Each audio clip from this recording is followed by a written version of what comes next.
আশা করি সবাই ভালো আছেন। এই মুহূর্তে আমাদের যে ফোনটা দেখতে পাচ্ছেন এটার প্রবলেম হলো ব্যাকপার্টটা আমরা পরিবর্তন করবো। ব্যাকপার্টটা অবস্থা দেখেন যে এটা সব দিক দিয়ে ভেঙে গেছে, তো আমরা এটা পরিবর্তন করবো। আপনারা দেখতে থাকেন, একদম ফেটে গেছে। আমরা নতুন ব্যাকপার্ট এখানে লাগাবো। কিভাবে আপনি ব্যাকপার্ট লাগাবেন দেখেন, তাহলে অবশ্যই কাজে লাগবে। আমরা আটা দিয়ে নিই আগে, দেখেন আমি আটা দিয়ে নিয়েছি। এখন আমি নতুন ব্যাকপার্ট একদম ইনটেক এখানে লাগাবো, দেখতে থাকেন। স্টিকারটা তুলে দিয়ে বসাবো।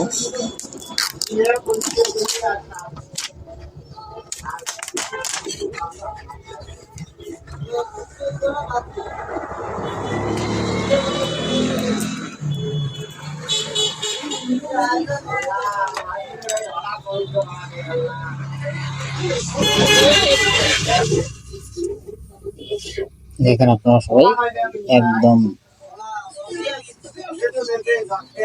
নতুন, একদম ফোনটা নতুন হয়ে গেল। তো যারা এরকম কভার পরিবর্তন করতে চান তারা আমার দোকানে যোগাযোগ করবেন। ধন্যবাদ সবাইকে।